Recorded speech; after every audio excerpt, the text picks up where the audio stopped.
everything, and we've embraced economic reform that enable us to grow an economy that can give us the basis for being able to expand the goods, the services that our people need. We also have come a long way in the promotion of democracy, so that today the conflicts that wrecked Africa, the wars, as much as some of them do remain in pockets all around the continent, but by and large, we have been able to control those and to build maturity in our diplomacy, maturity in our democratic endeavor, so that we have transitioned 2 and 3 times in many of our African countries today. We expect that as we go forward, Africa will be the place of the future.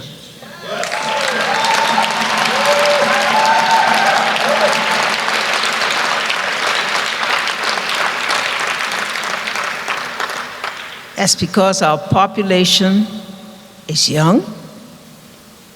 Our population today more educated, more skilled, more able to meet the challenges of youth, but also those virtues of youth also have responsibility on African leaders if we don't have the means to employ them, to give them what they need for their sustenance, and to make sure that they feel that they don't have to leave to seek opportunities abroad. That is our mission. That is our obligation and our commitment as African leaders. Yet, in today's world, we face the complexities that we have not known before. We face a world order in which values that stood the test of time, values that we follow the path of those who adopted those values as international standards, we find today a shifting of those values. We find a trend toward isolationism, a trend toward popularism that is threatening those values that we have known all of our lives. And that is something that ought to concern all of you, because we have all moved in the path that you have blazed. We have adopted those rules and those measures that you introduced. Today, we're coming to grips with the complexities of a changing world. And we know that Africa is going to be affected by this. But we all stand prepared to continue to carry on our programs of development, continue to be steadfast in the path of democracy and accountability, steadfast in providing a better life for our people. You see, all of you in this room are African brothers and sisters. You're the lucky ones. Just think of the thousands and thousands of young rural kids who probably have not had the opportunity to go to school. Just think how we all can come together to find a means to respond to that great need so that they too can pursue their goals. They too can have a dream and can work toward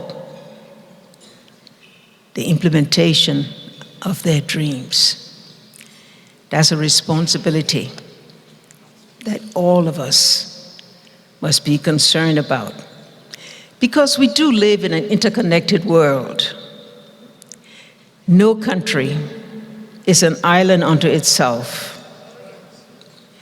No country can stand by itself, because there are open borders, and no matter what you do, people are going to cross borders to seek opportunities.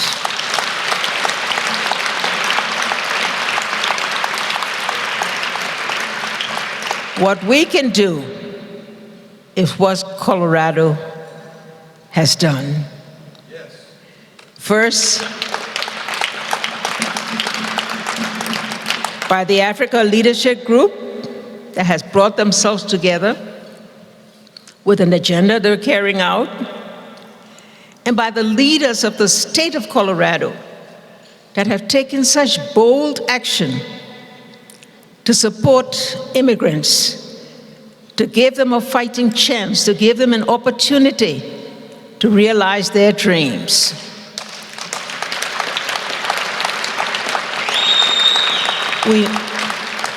We know that the governor could not do it unless he had the support of most of you in this room who have enabled him to be able to take the action that he did, declaring August Immigration Month.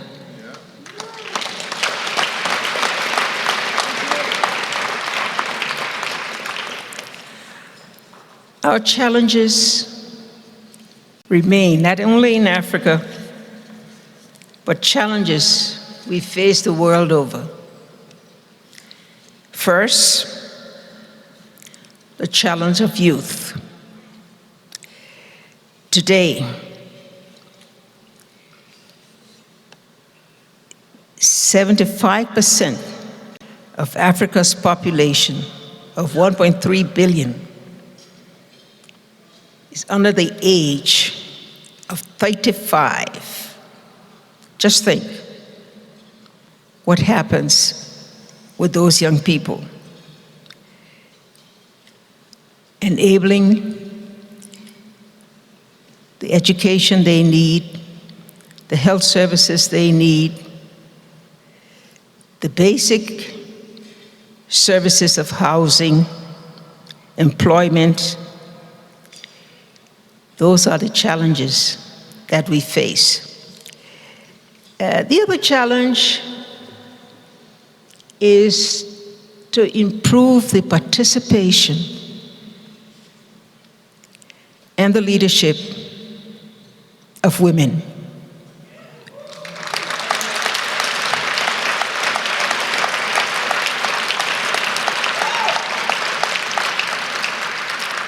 There is no country, no continent that can get the fullest economic effect unless the women of the country are also playing a significant role of equality for the advancement.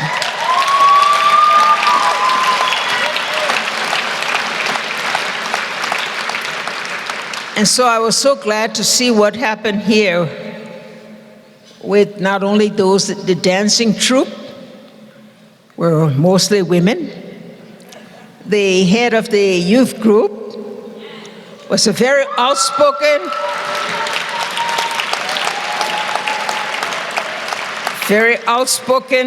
young lady who stood up and said what she had to say.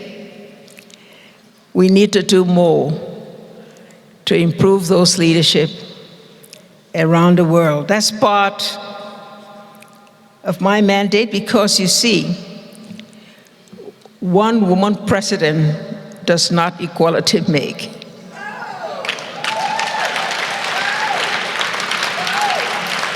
Unless we can build that cadre, that critical mass that can be infused throughout the society in leadership roles, standing toe-to-toe with men in professions, in benefits, in contribution.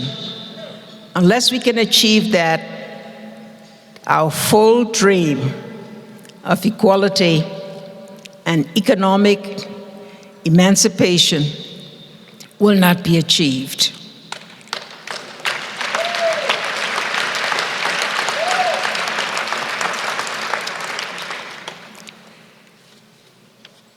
So I'd just like to say to you,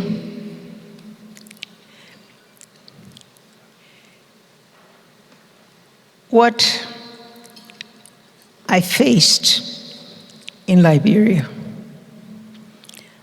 As you well know, Liberia has a long historical relationship with the United States.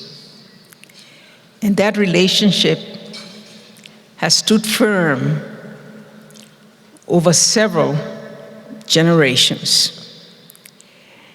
But we also have had some bad times, conflict, wars, a coup d'etat that has prevented the country from achieving its goals. Today, we're starting with a new beginning.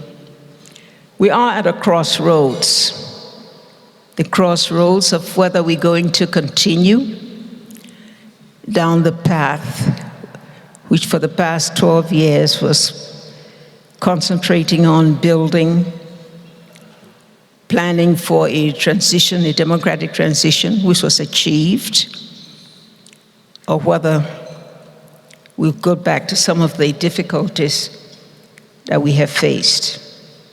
Our challenge to all Liberians is to stand firm in the beliefs that you have that your country is resilient and can withstand the test of time, even under those difficult circumstances.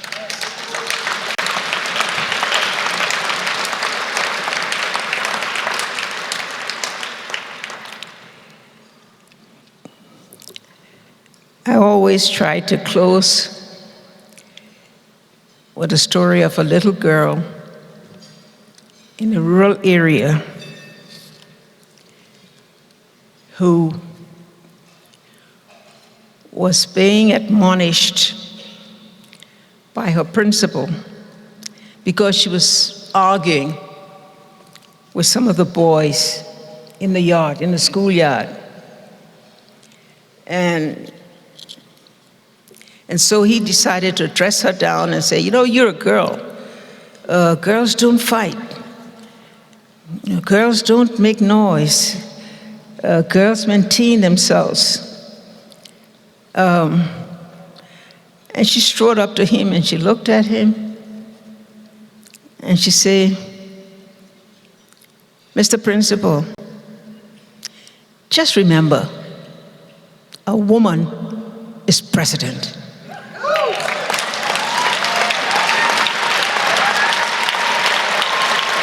It's,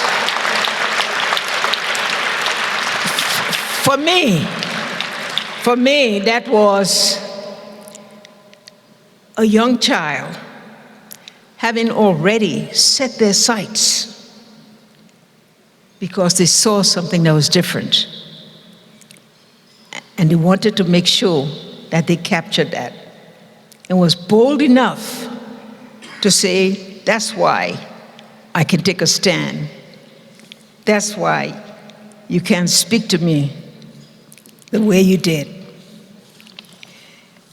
It's that empowerment, self-empowerment that we work for every day, for every young girl, every young boy who can dream and can know that they can reach their dreams if they're willing to work for it and are willing to stay focused on what they like to achieve. Thank all of you for the opportunity to be here. I wish for all of you, the Africa Leadership Group, all the best, and look forward to following you in some of your activities, taking back to the continent when I speak at events of what you've been able to achieve, how you had brought a unity of purpose to what you do here, and how that enriches our lives, African lives back there, because we are so proud, and you've made us proud by what you do. Please continue to work as you are and continue to achieve your goals. Thank you all.